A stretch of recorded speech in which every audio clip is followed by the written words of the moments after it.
नमस्कार, मैं लिथो मोंगचांग आपका स्वागत करता हूं हॉर्नबिल टीवी पर। आइए अभी की सबसे बड़ी खबर देखते हैं। अरविंद केजरीवाल जो दिल्ली के मुख्यमंत्री हैं हुए गिरफ्तार। अरविंद केजरीवाल को गुरुवार की रात में अधिसूचनाओं को टालने के महीनों के बाद गिरफ्तारी हुई। उच्च न्यायालय के कार्यवाही से इंटरिम सुरक्षा देने के इनकार करने के बाद उसके घर पहुंचे केंद्रीय एजेंसी के 12 सदस्यीय टीम ने केजरीवाल को गिरफ्तार किया। आम आदमी पार्टी की कानूनी टीम ने कल रात को सुप्रीम कोर्ट में तत्काल सुनवाई के लिए याचिका दायर की थी। शीर्ष न्यायालय का आज मुद्दे को उठाने की संभावना है, लेकिन हम कहानी के विवरण में पहुंचने से पहले यहां इस मामले की एक त्वरित समय रेखा देखते हैं। नवंबर 2021 दिल्ली शराब नीति को नवंबर 2021 में लागू किया गया था। बाद में ईडी ने कहा कि नीति को जानबूझकर छेदों के साथ तैयार किया गया था, जो पार्टी के नेताओं को भूखंड गठन के माध्यम से कार्टेल गठन को बढ़ावा देता था। फिर जुलाई 2020 को दिल्ली उत्पाद नीति घोटाले में आरोप दिल्ली के मुख्य सचिव नरेश कुमार द्वारा दाखिल रिपोर्ट से उत्पन्न हुए थे, जिसमें नीति के तैयारी में विधिक लापरवाही का आरोप लगाया गया। इस रिपोर्ट को सीबीआई को संदेशित किया गया और एजेंसी ने फाइल में सिसोदिया और 14 अन्य आरोपितों के नाम दिए। सितंबर 2022 को सीबीआई ने विजय नायर, आम आदमी पार्टी संचार प्रमुख, को गिरफ्तार किया था। नवंबर में उन्हें ईडी ने गिरफ्तार किया और पिछले जुलाई एक दिल्ली कोर्ट ने उनकी जमानत याचिका को खारिज कर दिया गया था। नायर का आरोप है कि वह दक्षिण समूह के बीच मध्य पुरुष थे और आम आदमी पार्टी की गोवा विधानसभा चुनाव अभियान के दौरान प्राप्त रिश्वत को धोने के लिए पैसे लॉन्डर किए थे। ईडी के मुताबिक इस समूह ने निषेध पहुंचाने, अनुचित पसंद मिलाने, स्थापित थोक व्यापारी में हिस्से हासिल किए और उनके खुदरा क्षेत्रों में निवास किया। और फिर आगे आते हैं फरवरी 2023।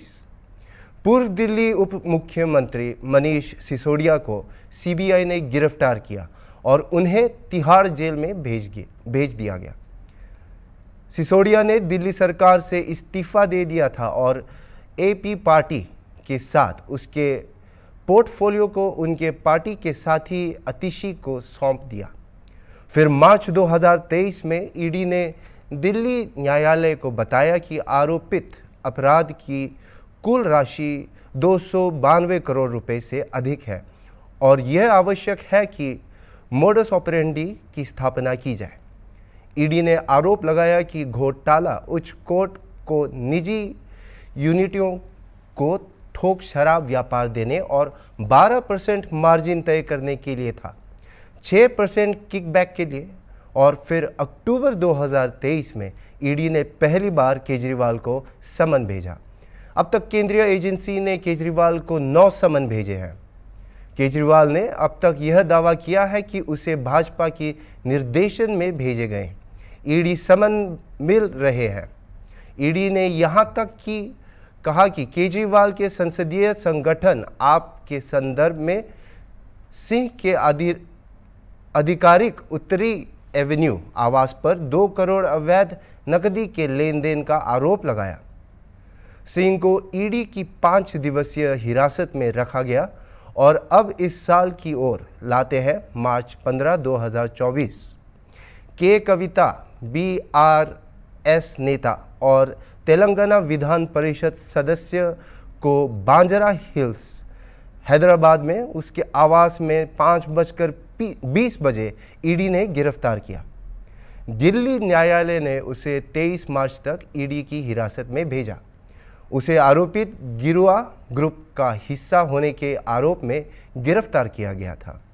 फिर 19 मार्च 2024 को पहली बार ईडी ने दावा किया कि केजरीवाल मामले में एक साजिशकर्ता थे, जबकि केंद्रीय जांच ब्यूरो ने कहा कि कुछ उच्च प्रोफाइल व्यक्तियों को मामले में गिरफ्तार किया जा सकता है, जो 21 मार्च कल केजरीवाल की गिरफ्तार में ले जाया गया।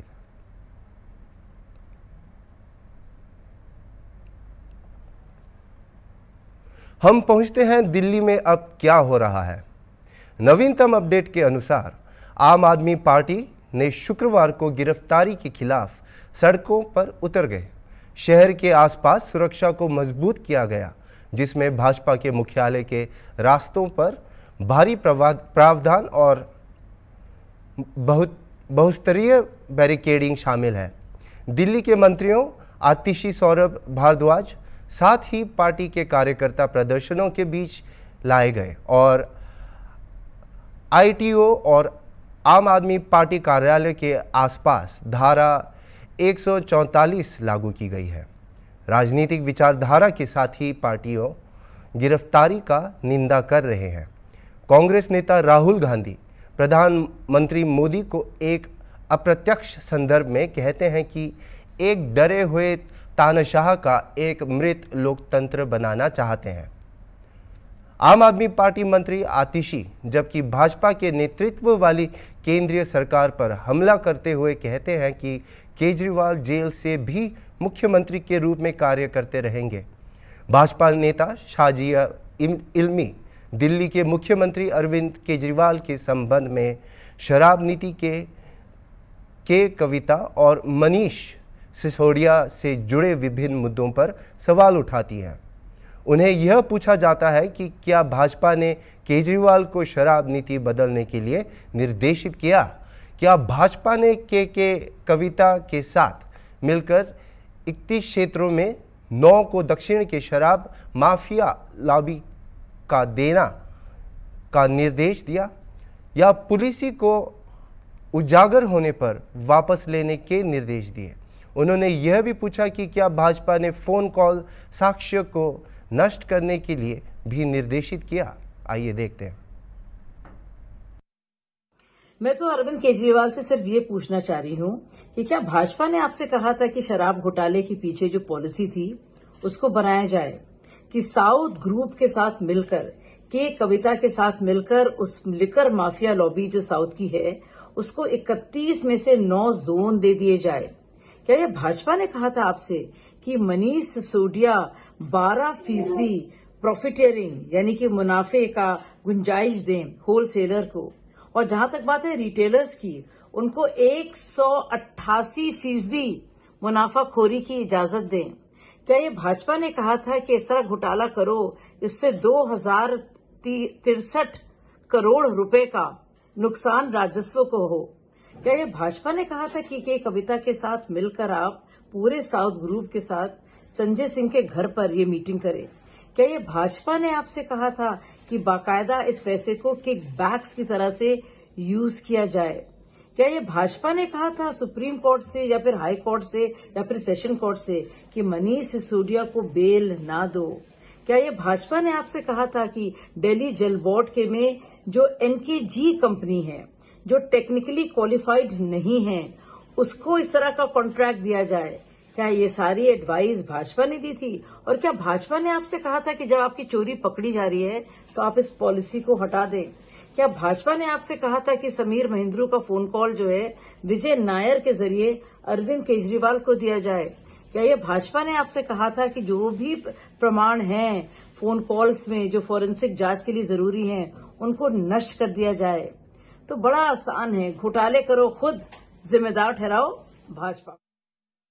कांग्रेस के सांसद प्रमोद तिवारी ने ईडी द्वारा दिल्ली के मुख्यमंत्री अरविंद केजरीवाल की गिरफ्तारी पर टिप्पणी की। इसके व्यापक मान्यता को उजागर करते हुए और केजरीवाल के गिरफ्तारी से बचने के प्रयासों पर सवाल उठाया। तिवारी यह सुझाव देते हैं कि गिरफ्तारी किसी भी संगठन से जुड़ने के खिलाफ चेतावनी के रूप में कार्य करती है। उन्होंने गिरफ्तारी के संयमता पर संदेह जताया। इसे आखिरी समय के घटनाओं से जोड़ते हुए, जैसे कि एसबीआई ने चुनावी बॉन्ड के विवरण प्रदान किए और गुजरात में कांग्रेस और आम आदमी पार्टी के बीच गठबंधन। तिवारी ने अन्याय के प्रति जनता की सीमित सहिष्णुता पर जोर दिया और चुनावी प्रक्रिया में ऐसी समस्याओं को सुधारने के लिए चुनावी प्रक्रिया में विश्वास जताया। साफ दिख रहा है सबके समझ में आ रहा है, लेकिन ये दांव उल्टा पड़ेगा भाजपा पर। क्या एक सर्विंग चीफ मिनिस्टर को वो कहां भागा जा रहा था? आप पूछते उनके घर पे, वो तो कह रहे थे, पर गिरफ्तार करके फिर ये भय दिखा रहे आप कि जो इंडिया गठबंधन में शामिल होगा उसका यही हश्र होगा। डर पैदा करना चाहते। और मेरा सवाल टाइमिंग पे है। एक तरफ कल ही सुप्रीम कोर्ट में स्टेट बैंक ऑफ इंडिया ने कहा है कि हमने चुनावी बॉन्ड के सारे डिटेल सौंप दिए हैं, लेकिन तो उसके बाद जो भरतसना, जो एक भारतीय जनता पार्टी की छवि उभर रही है कि इन्होंने तो लूट लिया उन लोगों से, ईडी सीबीआई का डर दिखा के, इनकम टैक्स का डर दिखा के, जिनके हाथ कल तक जुर्म में डूबे हुए थे। और दूसरा, पहली बार गुजरात का सिंहासन डोल रहा है, जो आम आदमी पार्टी और कांग्रेस दोनों ने मिलकर वहां लड़ने की सोची है, उससे गुजरात में भी हिल गई है मोदी सरकार। पर इसका उल्टा असर पड़ेगा। भारत की जनता अत्याचार बहुत देखती नहीं है, और देखती है तो फिर शांतिपूर्वक ढंग से मतदान में वो अपनी शक्ति दिखाती है। नवीनतम अपडेट के अनुसार दिल्ली के मुख्यमंत्री अरविंद केजरीवाल ने अपनी इन्फोर्समेंट डायरेक्टरेट द्वारा गिरफ्तारी के खिलाफ उच्चतम न्यायालय में अपनी याचिका को वापस ले लिया। अरविंद केजरीवाल के प्रतिनिधि वरिष्ठ वकील अभिषेक मनु सिंघवी ने सुप्रीम कोर्ट को बताया कि केजरीवाल सुप्रीम कोर्ट में याचिका वापस ले रहे हैं क्योंकि यह रिमांड के साथ टकरा रही है।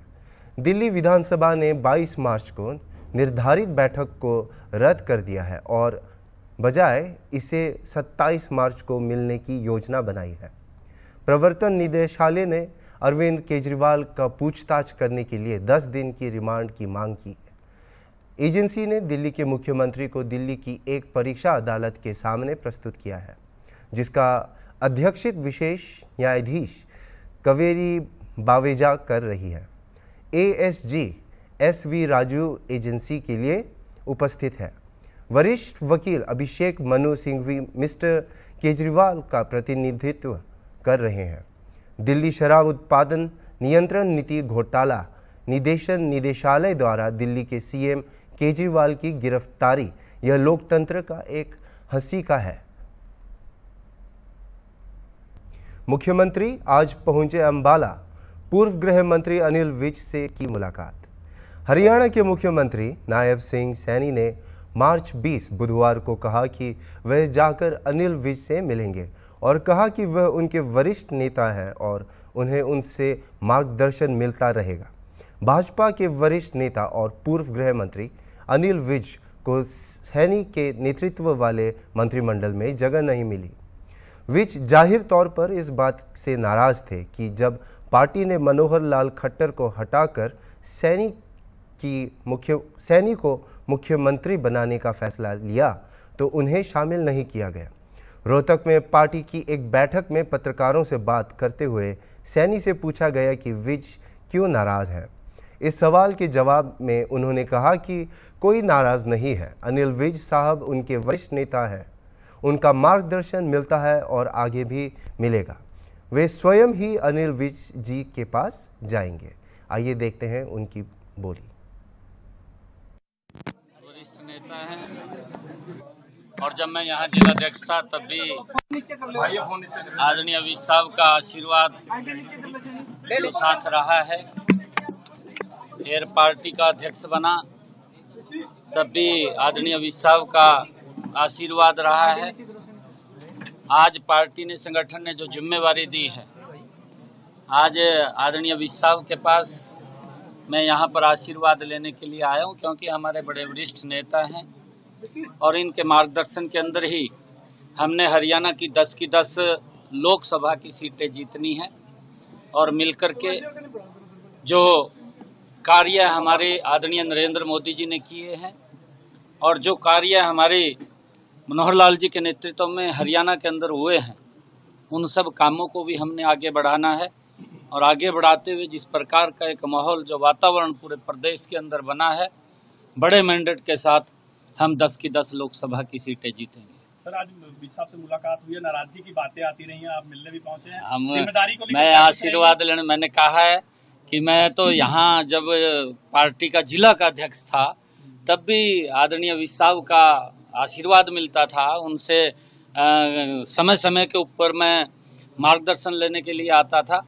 फिर प्रदेश का अध्यक्ष बना तब भी आदरणीय अमित साहब के पास आने का और उनसे बहुत सारी चीजें सीखने का मौका मिलता था। और आज होली के पर्व को लेकर लोगों में उत्साह और उमंग नजर आ रही है। लोग रंगों में डूबे नजर आने लगे हैं और इसी क्रम में रंग भरी एकादशी के अवसर पर बलिया के बाबा बल्लेश्वर मंदिर में लोगों ने उत्साह और उल्लास के साथ पर्व मनाया। बलिया शहर में स्थित बाबा बल्लेश्वर मंदिर और नसीरपुर में धूमधाम से रंग भरी एकादशी का त्यौहार मनाया गया। इस अवसर पर पारंपरिक फाग गायन का आयोजन हुआ। कार्यक्रम में लोगों ने फाग गायन के बीच रंगों के पर्व को उत्साह के साथ मनाया। इस दौरान लोगों ने अबीर और गुलाल से जमकर होली खेली। कार्यक्रम में शिरकत करने वाले कलाकारों को अंगवस्त्र और पुष्पमाला प्रदान कर सम्मानित किया गया।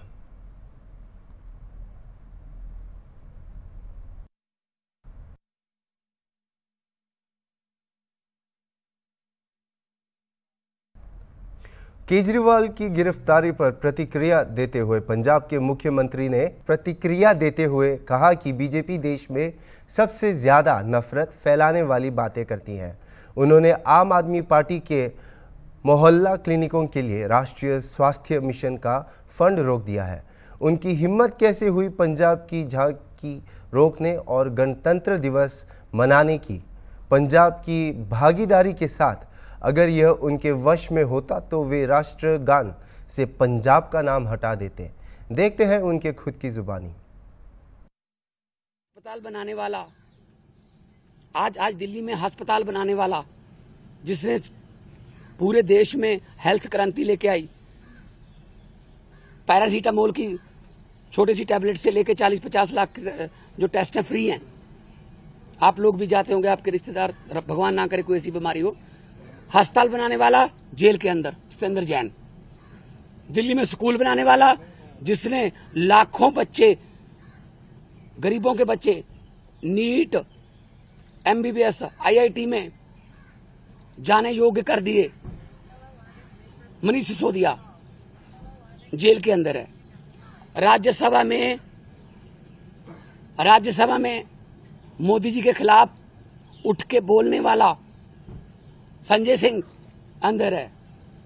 अभी अरविंद केजरीवाल साहब को ले गए। मतलब मुझे समझ नहीं आती कि देश में लोकतंत्र है कहां है। टीवी पत्रकार कोई अगर ऐसी रिपोर्टिंग कर दे, पत्रकार को पकड़ के लेके जाते हैं। कोई यूट्यूबर के बारे में, कोई यूट्यूब वाला कोई बोल दे कुछ, उसके लिए कानून लेके आए। ये आपका कंटेंट जो है ये भड़काऊ है, हेट स्पीच माना जाएगा इसको। सबसे ज्यादा हेट स्पीच कौन देता है देश में? सबसे ज्यादा हेट स्पीच बीजेपी वाले देते हैं। गोली मारो, ये आतंकवादी हैं, इनको वोट दोगे तो आपके घरों में आएंगे। मतलब ये हेट स्पीच तो ये है ना। हम तो काम की राजनीति करते हैं, हम नाम की राजनीति नहीं करते। मैं पंजाब का 2 साल हो गए मुख्यमंत्री बने हुए। 2 साल में 43,000 सरकारी नौकरी देके आपके सामने खड़ा हूं। छत्तीसगढ़ में आज भारतीय जनता पार्टी विष्णुदेव साय सरकार बनने के 100 दिन पूरे होने पर सरकार की उपलब्धियों को लेकर प्रेस वार्ता जिला भाजपा कार्यालय में आयोजित किया गया। प्रेस वार्ता को पूर्व विधायक विजय अग्रवाल ने संबोधित किया। उन्होंने प्रदेश सरकार की उपलब्धियां गिनाते हुए कहा कि मोदी जी की गारंटी के तहत प्रदेश में सरकार बनते ही छत्तीसगढ़ के गरीब परिवारों के 18 लाख आवास हीनों को पक्का आवास उपलब्ध कराना और राशि स्वीकृति प्रदान की गई। इसके लिए 12,160 करोड़ रुपए की व्यवस्था की गई है। किसानों के 2 साल का पुराना बोनस देने का वायदा किया गया था, जिसके लिए 3,716 करोड़ रुपए किसानों के खाते में भेजे गए। महतारी वंदन योजना, जो कि देश के प्रधानमंत्री नरेंद्र मोदी ने भी गारंटी दी थी कि प्रदेश के शादीशुदा महिलाओं को सालाना 12,000 रुपये के हिसाब से मासिक 1,000 रुपया देने का वायदा किया गया था। यह राशि भी प्रदेश के 70 लाख से अधिक महिलाओं के खाते में मार्च महीने का एक माह का 1,000 रुपया कुल 655 करोड़ रुपए जमा किए गए हैं। किसानों के 21 क्विंटल प्रति एकड़ धान खरीदी और 3100 रुपये में खरीदी का वायदा भी पूरा किया गया है। हमारी सरकार ने पहली बार 140 लाख टन रिकॉर्ड धान खरीदी गई है। भूपेश बघेल सरकार के समय किसानों को 4 किस्तों में बोनस दी जाती थी, लेकिन भाजपा सरकार ने एक मुश्त 917 रुपये प्रति क्विंटल के हिसाब से प्रदेश के 14,70,000 किसानों के खाते में एक बटन दबाकर पिछले 11 मार्च को 13,000 करोड़ से अधिक का बोनस जमा किया गया। छत्तीसगढ़ में हमारी भारतीय जनता पार्टी की आदरणीय विष्णुदेव साय के नेतृत्व में बनी सरकार के आज 100 दिन पूरे हुए हैं। मैं पार्टी की ओर से इन 100 दिनों का लेखा जोखा लेकर के आम जनता के बीच आपके माध्यम से प्रस्तुत हुआ हूं। हमारी पार्टी ने आदरणीय मोदी जी ने गारंटी दी थी कि हम प्रदेश के प्रत्येक गरीब परिवार को पक्का मकान उपलब्ध कराएंगे और कैबिनेट की पहली मीटिंग में ये निर्णय हुआ और प्रदेश के 18 लाख गरीब परिवारों के लिए पक्के मकान का रास्ता प्रशस्त हुआ और इसके लिए 12,168 करोड़ रुपए की व्यवस्था की गई है। हमारे पार्टी ने घोषणा की थी कि सरकार बनने पर 2 साल का बोनस जो हमारी पूर्ववर्ती सरकार के समय का बकाया था उसको हम भुगतान करेंगे और उस एवज में 3,716 करोड़ रुपए किसानों के खातों में दिया गया है। महतारी वंदन योजना जो हमारी बेहद महत्वपूर्ण योजना थी और जो देश के यशस्वी प्रधानमंत्री नरेंद्र मोदी जी ने भी गारंटी दी थी कि सरकार बनने पर हम छत्तीसगढ़ की प्रत्येक शादीशुदा महिला को 12,000 रुपये प्रति साल 1,000 रुपये प्रति महीना देंगे। इस दिशा में भी हमारे विष्णुदेव साय के सुशासन में अवश्य काम हुआ है और प्रदेश की 70 लाख से ज्यादा महिलाओं के खाते में मार्च महीने का 1,000 रुपया सीधे सीधे जमा हो गया है और करीब 655 करोड़ रुपया इन खातों में सीधे जमा हो गया है और इस साल के बजट में भी 4,200 करोड़ रुपए का प्रावधान किया गया है। हमारी प्रदेश के किसानों को लेकर जो सबसे बड़ी योजना थी, मोदी की जो सबसे बड़ी गारंटी थी कि हम छत्तीसगढ़ के किसानों से प्रति एकड़ 21 क्विंटल धान खरीदेंगे और 3,100 रुपए प्रति क्विंटल के भाव से खरीदेंगे। अभी तक के लिए इतना ही और खबरों के लिए देखते रहे हॉर्नबिल टीवी।